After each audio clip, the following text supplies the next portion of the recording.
sur les fameuses journées donc parisiennes. On démarre avec une journée, le décibel, donc à la portée de tous. Alors vous voyez, on peut avoir un appareil, je dirais, fait pour mesurer les niveaux sonores. Je disais tout à l'heure qu'on était à 45 décibels dans cette salle, mais on peut aussi disposer, eh bien, via les smartphones et les iPhones, on peut disposer d'éléments qui ne coûtent plus rien, c'est 2 € le téléchargement. Autrement dit, on peut aujourd'hui connaître assez facilement ce que c'est qu'un décibel. Ça nous paraissait intéressant et facile, en tout cas, que cette notion de décibel soit connue et partagée par tout le monde et qu'on connaisse le décibel comme on connaît le degré Celsius.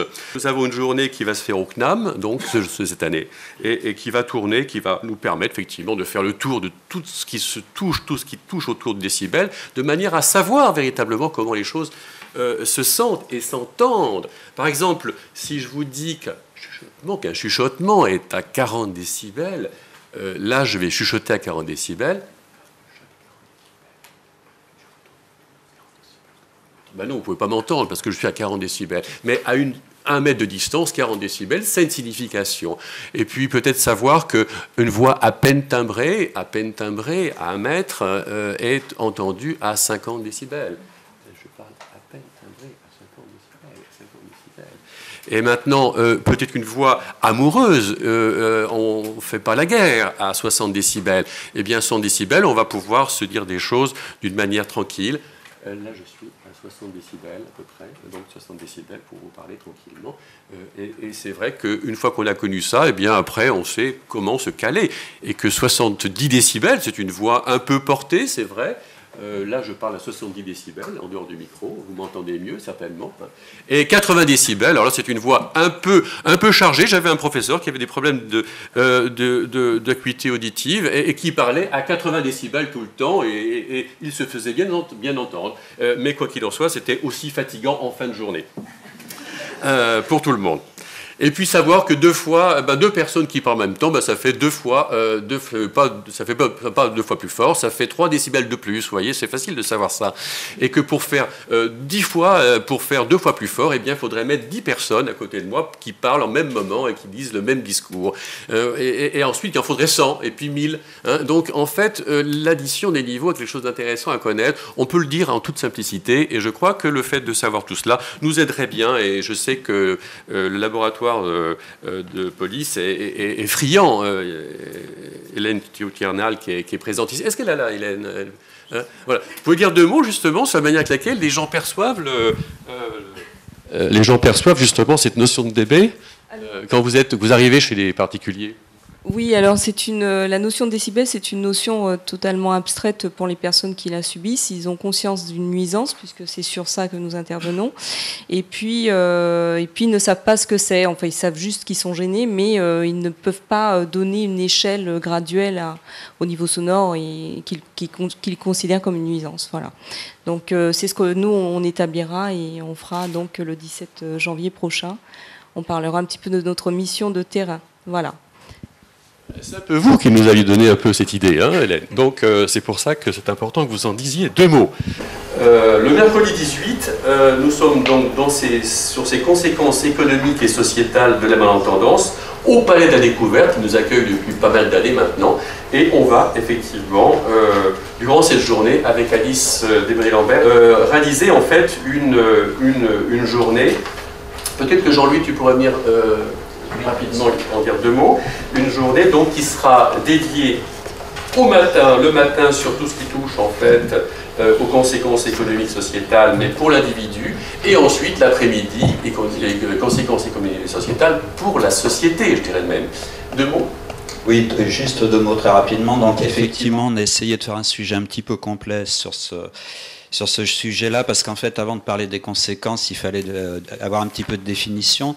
Donc on a créé une journée qui sera une sorte de kit complet sur le sujet, avec d'abord, bien entendu, les définitions des différents mots-clés, l'étude des causes, et surtout l'étude de l'impact de la malaudition sur chacun, parce qu'en fait, c'est une notion qui est parfois floue, non pas dans la mesure de cette malaudition, mais dans sa perception par les individus, en fait.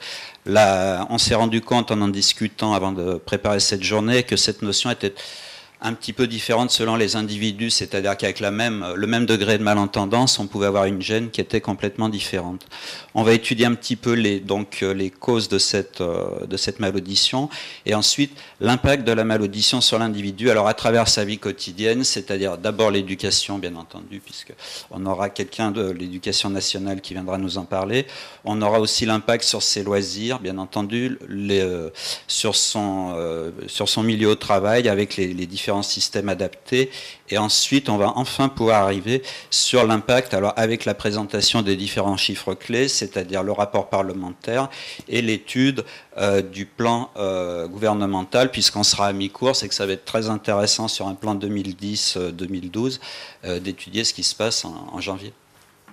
Oui, l'idée de cette journée aussi, fondamentalement, elle était aussi d'amener aussi les élus aussi à comprendre l'importance sociétale, mais aussi économique, combien ça coûte tout de même tout cela. Autrement dit, c'est un phénomène important qui est malheureusement pas toujours pris en considération. Je vous rappelle qu'il y a très peu aujourd'hui de cliniques qui réalisent en fait une détection des troubles auditifs à la naissance. Donc ça, c'est un vrai problème. On aimerait aussi faire avancer le sujet. On aimerait qu'il y ait peut-être une prise de conscience un peu plus forte de l'importance de la perception auditive d'une manière générale, quoi qu'il en soit. Et à travers le bien, combien ça coûte, peut-être qu'en touchant là du coup au porte-monnaie, eh bien, nous touchons des notions fondamentales. Tu avais une petite expérience à faire, c'est ton idée, le coup des bouchons, Jean-Louis. Rapidement, allez. Allez.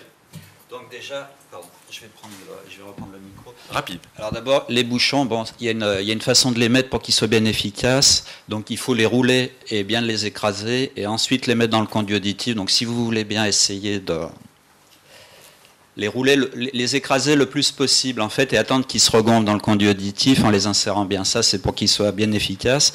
On va vous mettre pendant quelques minutes. Alors bon, moi j'ai une voix qui porte un petit peu, je m'en rends compte dans l'exercice de ma profession d'audioprothésiste, mais on va essayer de discuter tous les deux voilà, pour que vous nous compreniez le moins possible, et comme ça va vous donner un... On peut aussi éloigner le micro. Voilà. Ça vous donne une idée de ce que... Ça ne va pas vous donner une idée exacte, parce qu'en fait, en général, bon, la fonction audition s'use, on devient... Enfin, beaucoup de personnes vont devenir malentendantes avec le temps, c'est ce qu'on appelle, enfin, on le définira dans la journée, c'est ce qu'on appelle la presbyacousie, et le cerveau a le temps de se réadapter. Là, c'est une expérience un tout petit peu plus violente pour votre cerveau, c'est-à-dire qu'on vous baisse le niveau sonore, et puis après on va raconter n'importe quoi. Voilà, pas n'importe quoi, non, on va dire des choses très importantes, et simplement s'apercevoir que quand on est justement que ces bouchons, bien on est dans la peau d'une personne qui a... Petit à petit, ça doit vous baisser à vue de nez de 20 à 25 décibels déjà, donc ce qui vous fait une perte qu'on pourrait appeler moyenne, si vous voulez. Là, on vient de vous enlever... 20-25 dB, oui. 20-25 dB, on vient de vous enlever une partie conséquente de votre audition. Ouais. Et petit à petit, il vous faut, puis surtout si on recule un peu le micro pour en rajouter, il vous faut faire un tout petit peu plus attention. Et le niveau de gêne qui ne serait pas tout à fait supportable, ce serait, si vraiment pour comprendre, vous étiez obligé de l'enlever, en fait. Voilà, bon, je crois que c'est important à un moment donné d'entendre moins. C'est quand on entend moins et qu'on n'a plus justement cette perception auditive qu'on se dit oh là là, l'œil, qu'est-ce que c'est sympa, mais l'oreille, quand on ne l'a plus, c'est une catastrophe. Et ça peut, si on pouvait aussi revoir, et on en discutait avec Christine Kelly qui a malheureusement pas pu rester, qu'effectivement entre l'œil et l'oreille, eh bien peut-être effectivement que les troubles de l'oreille ont des conséquences bien plus fâcheuses effectivement que les troubles de la vue. Et que les conséquences personnelles sont extrêmement graves, quoi. Et pourtant, tout le monde nous dit qu'entre l'œil et l'oreille, en cas d'accident, on choisirait plutôt de garder l'œil. Voilà. Merci Jean-Louis. Le 19, on est sur une belle journée qui va tourner autour de ce jouer ensemble. On en parlait tout à l'heure. Avec une émission qui sera réalisée le soir même à la Gaîté d'Éric, autour d'Éric M. Vous avez le dossier, vous avez toutes les informations effectivement sur votre dossier de presse. Ça sera Anne Montaron qui animera cette soirée. Anne Montaron est productrice d'une émission à l'improviste sur France Musique. Donc France Musique est partenaire de cette émission. Et dans toute la France, nous aurons donc cette journée organisée avec la FNCF, donc la Fédération nationale des chorales scolaires, et Drapos. Peut-être qu'un représentant de la FNCF est là, je crois. Oui. Est-ce qu'il peut dire 2 mots sur cette journée, en sachant qu'on est sur 5 académies, je crois. Oui, bonjour. Oui, le principe, en fait, c'est de faire... la Fédération nationale des chorales scolaires fédère des associations de chorales scolaires qui sont dans chacune des académies en France et donne un élan, des aides, etc. pour organiser des regroupements de chorales scolaires, parce que l'exercice de la chorale scolaire est de plus en plus difficile. Il arrive à nos collègues profs de musique de ne pouvoir rassembler pour diverses raisons que peut-être parfois une dizaine, une douzaine, une quinzaine d'élèves dans la chorale d'un établissement. Donc de plus en plus on est sur la fabrication de projets réunissant à l'intérieur d'une même académie plusieurs chorales et donnant lieu effectivement à des grands rassemblements pour monter des œuvres communes ou faire souvent des créations communes. Donc voilà. Donc là, 5 académies de mémoire se sont inscrites dans ce projet. Paris, Poitiers, de mémoire, il doit y avoir Rouen, Aix-Marseille et Besançon. Voilà. C'est ça. Voilà. Tout à fait. Voilà. Merci. Oui, et puis on aimerait aussi qu'il puisse y avoir également une volonté, lorsqu'on construit un collège, d'imaginer en tout cas un agora, un lieu où on puisse pratiquer également la musique collectivement. C'est quelque chose qui n'est pas du tout acquis, ça. Il faut du temps pour faire passer ces notions-là. Voilà. Le vendredi, nous sommes donc ici, à l'IRCAM, et nous serons donc le matin avec Hugues Vinet sur une matinée consacrée aux gestes et au son. Peut-être, Hugues, deux petits mots rapidement. Voilà. Tiens, tu peux rester si tu veux. Voilà. Oui, donc si on s'intéresse à l'évolution technologique de l'instrument de musique, en fait, on a tendance à l'assimiler uniquement à l'évolution des procédés de synthèse et de traitement sonore, qui évidemment occupent beaucoup l'industrie.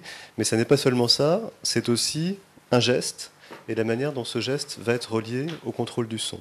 Et donc on veut faire un point au cours de cette journée sur le geste, et en particulier le geste musical, comment il est analysé, comment il est capté, et les procédés de mise en correspondance de ce geste avec le son pour envisager la généralisation de cette idée d'instrument de musique. Donc ça, c'est un premier aspect. Et il y a un autre aspect qu'on va aborder aussi, qui est tout à fait lié, c'est le design sonore interactif. On est amené à produire des sons dans des cadres industriels, conférer à un objet, par exemple un son, par exemple dans une automobile. Mais aujourd'hui, les demandes portent sur la conception de situations d'interaction sonore entre l'action d'un utilisateur et un son. Typiquement dans une automobile, par exemple, le son va évoluer en fonction du régime de la voiture. Et donc il y a un travail spécifique qui est fait dans ce domaine. Voilà, donc on envisagera tous ces aspects de lien entre une action, en particulier gestuelle, et le son. Merci. Et puis l'après-midi, nous serons sur cette fameuse rencontre autour du confort du téléspectateur, avec Christine Kelly qui sera avec nous et qui nous permettra de faire le point avec France Télévisions sur cette formidable avancée qui est celle effectivement d'une mise à niveau des publicités par rapport au reste du programme. Donc c'est une recommandation, encore appelée R128, qui a été lancée précisément par le CSA et qui nous vient effectivement d'une proposition européenne. Nous sommes le premier pays à démarrer en janvier prochain cette normalisation, si je puis dire, avec l'ensemble des chaînes de la TNT, chaînes de télévision de la TNT. La radio n'est pas encore impliquée, seule est impliquée aujourd'hui les chaînes de télévision. Donc nous aurons une après-midi incroyablement importante, évidemment avec la présence effective de France Télévisions. Nicolas, tu as des choses à dire sur ce thème ou pas ? Jean-Marc Filbert sera effectivement présent, qui est le directeur technique de France Télévisions, nous parlera des mises en application et des difficultés aussi rencontrées par cette vision des choses. Et quand je dis cette vision des choses, c'est bien de l'œil dont il s'agit. Non, c'est bien du sonore dont il s'agit. Et effectivement, ça va nous obliger à revoir la manière avec laquelle on va considérer demain, effectivement, les publicités. Je crois que c'est un vrai sujet, un vrai débat. Les publicités ne seront plus comme elles étaient jusqu'à présent. Donc il y a toute une manière de revisiter, en tout cas, la manière avec laquelle on va mixer les publicités. Ça, c'est donc cette journée du 19, et avec une journée porte ouverte tout à l'heure avec l'ensemble des studios français, donc ça c'est un point essentiel, on en a parlé tout à l'heure. Et puis nous arrivons à cette fameuse journée du samedi, qui est dédiée, qui se terminera le soir même donc à l'espace Pierre Cardin, qui est initiée avec la CST. Laurent Hébert, peut-être que tu peux dire 2 mots de cette initiative qui est celle d'organiser en fait ce film, ce court-métrage d'1 minute 10. Bien, donc on a décidé effectivement avec la semaine du son d'aider la semaine du son à faire un court-métrage et avec l'école des Gobelins, école d'animation, du cinéma d'animation.